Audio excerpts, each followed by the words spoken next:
Yes. ആ ശരി, ഞാനത് മറന്നു സാർ. ഇപ്പൊ വേണുവേട്ടനോട് ചോദിച്ച് തിരിച്ചു വിളിക്കാം. ആ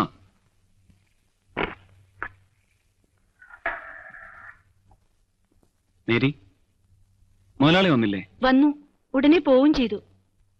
എവിടേക്കാ പോയെന്നെല്ലാം പറഞ്ഞോ? ക്ലബിലുണ്ടാവൂന്ന് പറഞ്ഞു.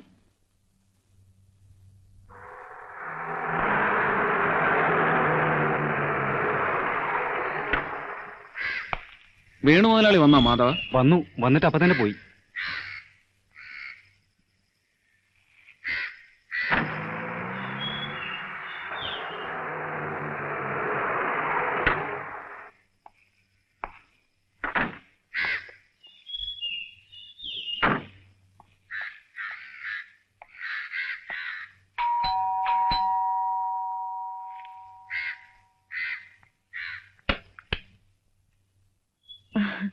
ഞാൻ കുളിമുറി കയറിയതായിരുന്നു. നല്ല തലവേദന, നേരത്തെ വന്നു. അതാ അപ്പൊ നന്നായേ. തലവേദന വരുമ്പോ രണ്ടാൾക്ക് ഒരുമിച്ചാ വരണമല്ലോ. വേണുവേട്ടൻ 2 ആസ്പ്രോ കഴിച്ച് കിടക്കുന്നുണ്ട്. കാറ് കണ്ടില്ലേ? എന്തോ ചില്ലറ പണിയുണ്ട്, വർക്ക്ഷോപ്പിലൊന്ന് കാണിച്ചിട്ട് വരാന്ന് പറഞ്ഞു ഡ്രൈവർ. കുമാരേട്ടാ, എന്താ വേണ്ടേ? കുമാരേട്ടനൊന്ന് മകളുടെ അടുത്ത് പോയി വരാന്ന് പറഞ്ഞ് 1/2 ദിവസത്തെ ലീവ് ചോദിച്ചു. എല്ലാം ഉണ്ടാക്കി വെച്ചിട്ടാ പോയത്. ഞാൻ കുളിക്കാൻ കയറാണ്. എന്തെങ്കിലും വേണോ? വേണ്ട.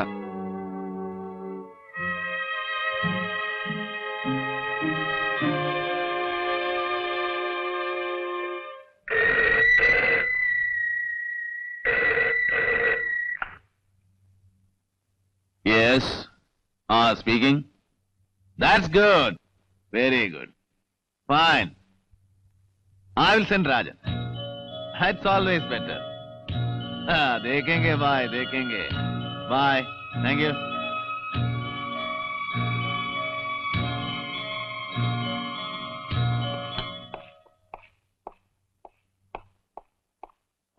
നീ എപ്പോ വന്നു? ബിയറിൽ നിർത്തിക്കോ, പകലാണ്. ബാങ്കിൽ നിന്ന് വിളിച്ചിരുന്നു. എന്തിന്?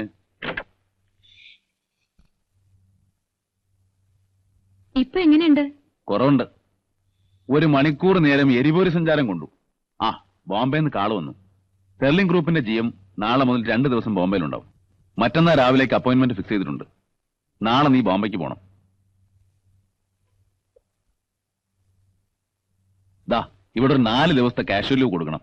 ഞങ്ങളെ വരാൻ പോകുന്ന ഹോട്ടൽ കമ്പനിയുടെ കാര്യത്തിനാണ്. ഞാൻ പോയിട്ടിപ്പോ നീയും നരേഷും ഒരു ഫോർമൽ അപ്രൂവൽ. നമ്മൾ പണി തുടങ്ങി അവർ ആ ചേഞ്ച് ഈ ചേഞ്ച് എന്നൊക്കെ പറഞ്ഞാൽ നമ്മൾ വലയും. പേപ്പേഴ്സ്, ഡിസ്കസ് ചെയ്യാനുള്ള പോയിന്റ്സ് ഒക്കെ ഞാൻ പ്രിപ്പയർ ചെയ്ത് തരും. നീ വേഗം ഓഫീസിലേക്ക് വാ. കാർ വന്നു. അപ്പൊ വേണുവേട്ടന് ഉണ്ണണ്ടേ? ചോറ് ചായ എന്നല്ലാണ്ട് ഈ കുട്ടിക്ക് വേറൊരു വിചാരമില്ലല്ലോ. വൈകുന്നെങ്കിൽ ഞാൻ പ്യൂണിനെ അയക്കാം, കൊടുത്തയച്ചാ മതി.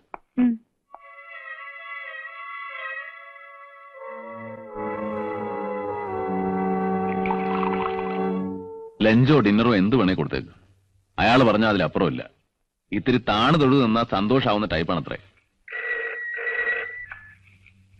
Yes, connect me. ഓക്കെ, പോയിക്കോളൂ. കണ്ട ശേഷം എന്നെ വിളിക്കേ. Yes, mister Cafaro, when did you arrive? Ambassador car വീട്ടിലേക്കൊന്ന് അയക്കണം.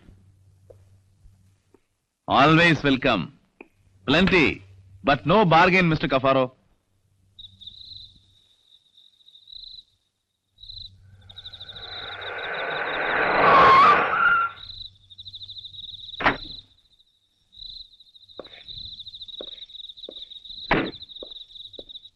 ദേവി കിടന്നോ?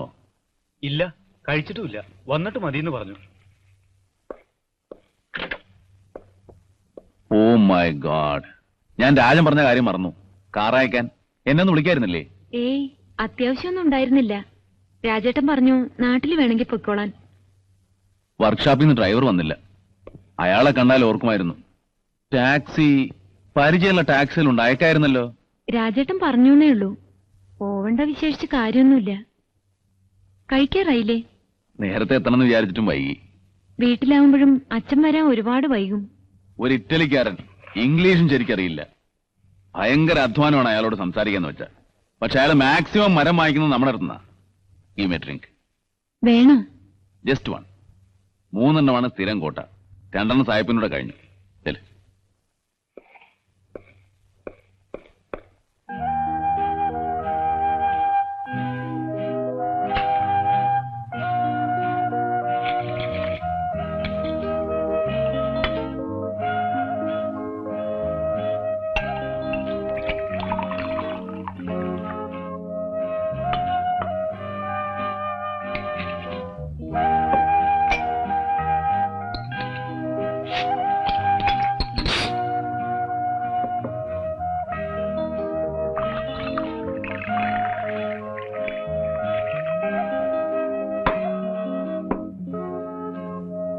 നാളെ പോണോ നാട്ടില്? അങ്ങനെ രാജേട്ടൻ പറഞ്ഞിരുന്നു. അതിലും നല്ലതൊരു വണ്ടി അയച്ച് അച്ഛനോടും അമ്മയോടും ഇങ്ങോട്ട് വരാൻ പറയാം. രാജന്റെ അച്ഛനും അമ്മയോട് താമസിച്ചിട്ടില്ലല്ലോ. ആ, അവരും വരട്ടെ.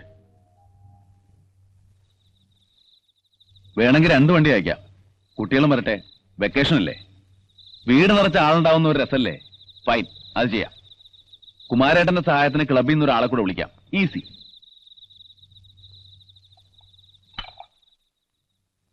ഓരോരുത്തരുടെ ജോലിക്കാര്യം പറഞ്ഞ് എനിക്ക് നാട്ടിൽ നിന്ന് ചില കത്തൊക്കെ വരുന്നുണ്ട്.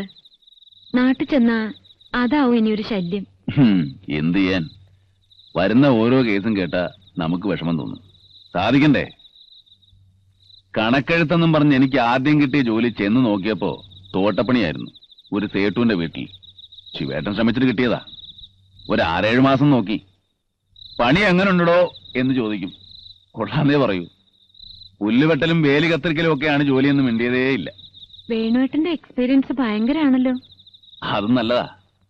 അതൊക്കെയായിരുന്നു ശരിക്കുമുള്ള പഠിപ്പ്. ഈവനിങ് കോളേജിൽ പഠിച്ചതൊന്നും വലിയ കാര്യമല്ല. തോട്ടക്കാരന്റെ പണി എത്ര കാലം? പിന്നെ അത് 6 മാസം. ജയിലിലായി എന്നതാണ് ഉദ്യോഗം കൊണ്ടുണ്ടായ മിച്ചം. ജയിലിലോ? എന്തിന്? കളവ് കേസ്. ജാമ്യത്തിൽ ഇറക്കിക്കൊണ്ടുവരുമ്പോ ശിവേട്ടൻ അടിച്ച അടി അത് മറക്കില്ല. ശരിക്ക് കളവ്? ഞാൻ കണ്ടിട്ടില്ല. അടി കഴിഞ്ഞ് സത്യം പറഞ്ഞപ്പോ പാവം ശിവേട്ടൻ എന്നെ കെട്ടിപ്പിടിച്ച് കരഞ്ഞു. ഞാനും കരഞ്ഞുപോയി. പിന്നെങ്ങനെ ജയിലില്? സേട്ടു മഹാഭക്തൻ, നല്ല മനുഷ്യൻ.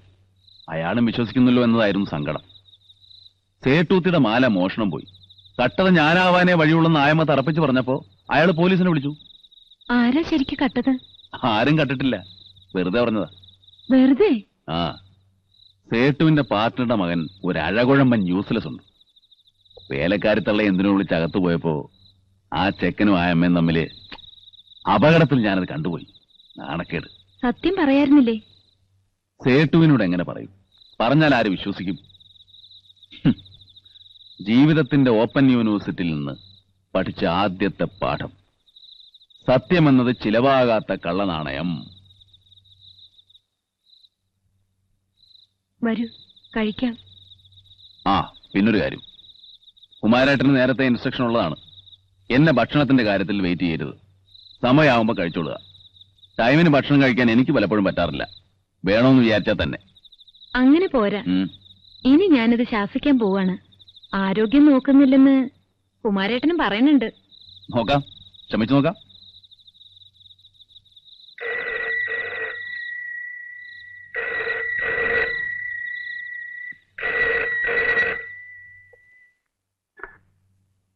ഹലോ, യെസ്, ആര്?